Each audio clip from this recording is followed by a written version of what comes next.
Hello, gamers. We are on live now with Drew Holmes of Volition Games. They're coming out with Saints Row the Third this Tuesday. There's some midnight releases going on in the area. If you haven't pre-ordered it yet, it's going to be a game that you're going to want to get. Drew, how's it going tonight? It's going really good. That's awesome. We want to thank you for joining us, and we really are looking forward to some Saints Row the Third. Awesome. So one thing I want to know, and I want to get this out in the forefront for players who haven't, played the Saints Row franchise. Can you tell us a little bit about where the story started with Saints Row? We know you're the lead writer through the franchise and have done a lot of work in developing a great characters, I should say, and a great franchise. So where has Saints Row been, and where is it going in Saints Row the Third? Well, the Saints kind of started off as a small-time street gang in our fictional city of Stillwater. And at the start, Saints Row 1 was all about, taking over the city, gang warfare, building up your gang. Saints Row 2, we started to kind of develop our own identity, go a little more outlandish. The Saints started to take on the Altor Corporation, moved beyond just simple street gang warfare into sort of some corporate things, some espionage, and now we've kind of blown it out even more in Saints Row the Third, and we've gone completely crazy, ridiculous, over the top. Like at the start of Saints Row the Third, the Saints are like celebrities, and they sort of own the city that they live in. They've got energy drinks, there's bobbleheads, there's movie deals being made, and so they live in this kind of crazy world where a bunch of gangbangers can be sort of have this cult celebrity. And what happens is they get sort of too big for their britches, and they attract the attention of the bad guys in Saints Row the Third, the Syndicate. They're like this hidden conglomeration of gangs that kind of run everything in the new city of Steelport. And this war breaks out between the Saints and the Syndicate because the Saints don't want to be a part of the Syndicate. They want to do things on their own, and so the sort of one-upsmanship between the Saints and the Syndicate just goes absolutely bananas throughout the entire game. Awesome. Well, Drew, this is Spanish. What's going on, man? How are you? Hey, how's it going? Hey, I'm going to tell you right now that I've never really gotten into Saints Row. I guess there was just different games that I was playing that I was into, and I never really got a chance to do it. So this is coming from somebody that doesn't really know the game that well. So I hope you don't mind, but after from what I've seen of this game, it's probably something I'm definitely going to check out now. One question that I really thought was funny, and I really want to know, where did the idea of the human cannon, the super ballistic manifold? Yeah, where did that come from? Ballistic manifold.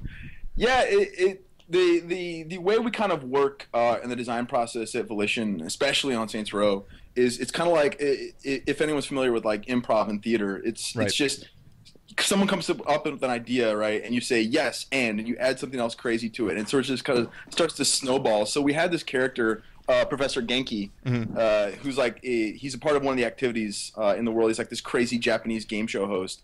And so we started building this mythology around Professor Genki. It's like, what kind of stuff would Professor Genki do? Like, what kind of vehicle would he drive? And we came up with a vehicle that sucked up people and shot them out of a cannon, right? And it was just all this crazy idea on top of crazy idea. And the best part is no one wants to say no. It's always all right, what else can we push? What else can we do? How crazy can we make this game? What other crazy, other than just that, what other crazy things are in this game that you could let us know, and if you can't, on top of the vehicle that shoots people, Professor Genki also gives you essentially a rocket launcher that shoots talking octopi, and it mind controls people, and then at the touch of a button, they'll blow up in this big shower of sparkles.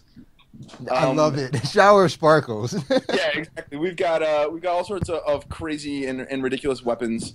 On top of that, we've got I'm sure people have seen lots of video of it. This giant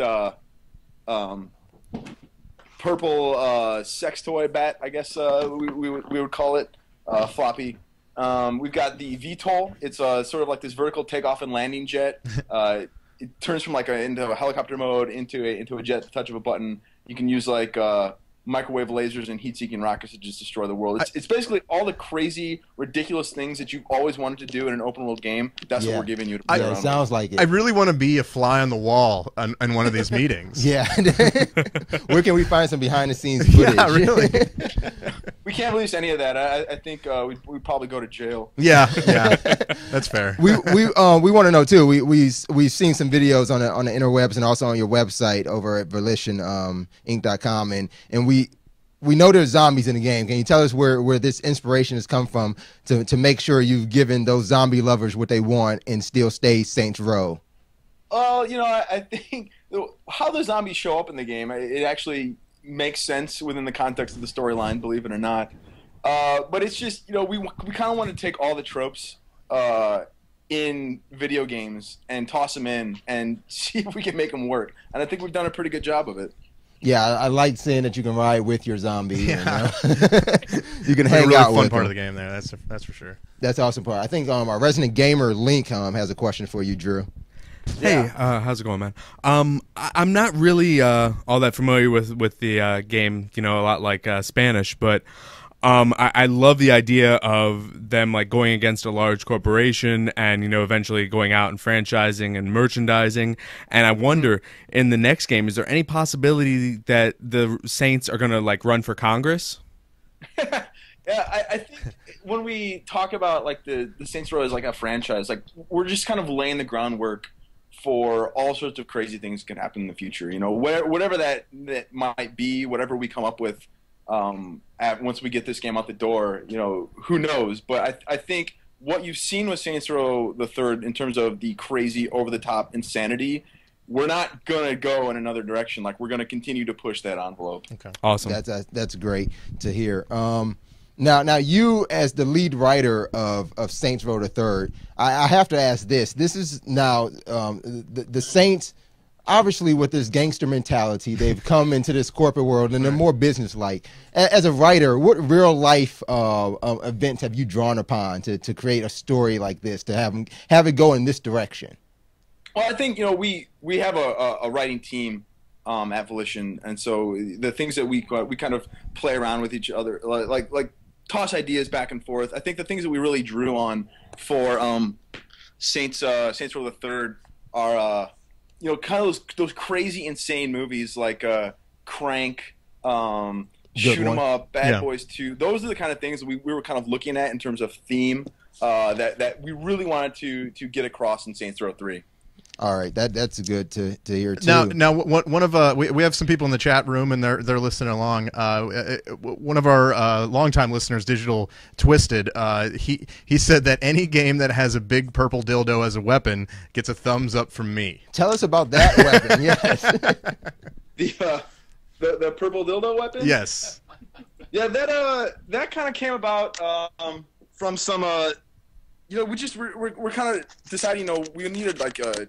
Every game has like a baseball bat, and the prop artist kind of took that and ran with it. We came up with the idea of like just a giant dildo bat as a baseball bat, and then the Why not? animators got a hold of it, made it all floppy and purple and veiny and disgusting. It was just like, how far can we push it to like make people go, what the hell is happening? Yeah, so, and you definitely did there. You're pushing the envelope, and I really see like you say it is a sandbox game, and I honestly believe that if anything was a sandbox game, it's in the Saints Row series.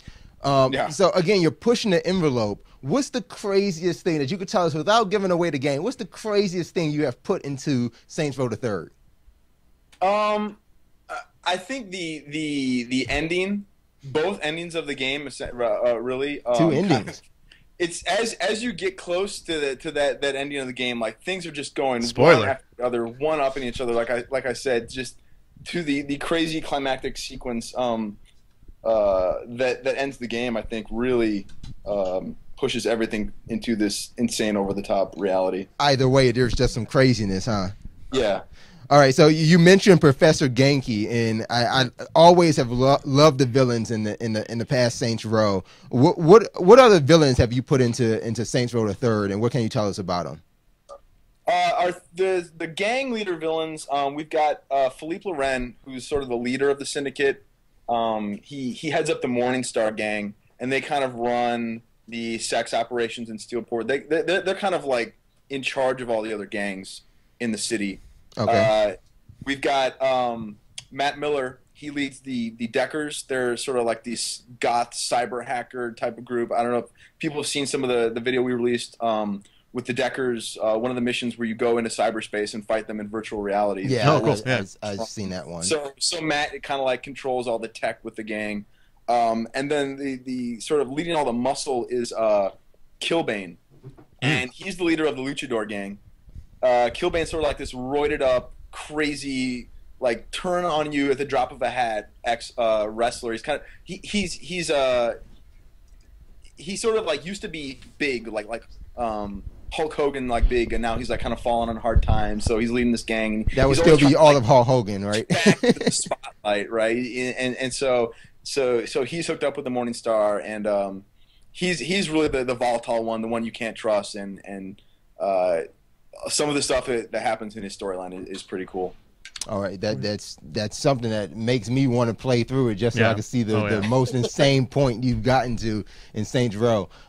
Luigi Eats Mushrooms, our other resident gamer, has a question for you, Drew. Hey, Drew, how you doing? Yeah. Me being a mayhem player, you know, like just running around and creating havoc. What can we expect out of the star level, like the level of authority in this new Saints Row? What's to stop us? Like, yes. So you've got like just the gangs like owning the city at the start, right? So you're gonna have to be fighting against them to kind of get your turf in the city. But there's also a steady police presence. The second, I think the third mission of the game, you've actually got to go raid a National Guard armory to get some weapons. So the National Guard gets pissed off at you. So you got the army fighting after you. And then sort of towards the middle, the later stages of the game, the story takes a twist where this group known as STAG, the Strategic Tactical Anti-Gang Unit, appears, and they've got a lot of the high-tech weaponry that we've been showing off, like the Vtol, some of the bigger tanks, the giant airship that has been seen in some of the trailers. So STAG's like a real significant military force that comes in and really wants to put the clamp down on the Saints in the Syndicate War. So those guys are the ones that are really going to be patrolling the streets. If you're running around just shooting people, throwing grenades all over the place, those guys are going to come and try and basically and I got to keep my eye out for the STAG. Right. And I just want to thank you guys for putting in a mobile, what do we call it, a mobile airstrike. I seen a trailer that I could just land an airstrike on a group of people. Like nothing is more awesome than that right there. Oh yeah. Was that your idea, Drew? You call it an airstrike with a nice little painting, like a laser target on the ground. And there's also, you can call in a Reaper drone. So like you bring in like this giant missile that you can fire like Hellfire missiles down from space. It's pretty awesome. We had a question from our chat room. Leadflinger was wondering if can you blow up buildings? No, you can't blow up buildings. Our other game that we made, Red Faction, we had this destructible environment. But with Saints Row 3, the way that we wanted to build a city and the density that we wanted, it wasn't feasible to have destructible buildings. Gotcha. Okay. Red Faction Armageddon, again, great game. Did you have anything to do with the writing in there? Yeah, I was the lead writer on Armageddon. Oh man, What you're can you all tell us over the about? place. What can you tell us about that, if you can? Where's Red Faction going? I know we just saw. What was the last title? I'm sorry, the name slips my mind after Armageddon. Or Armageddon was the last one. one. Armageddon was the last one, and the one before that. Red Faction, unfortunately, has been put on ice. Okay. At THQ. So there's no plans for any more Red Faction games. Oh, there you go.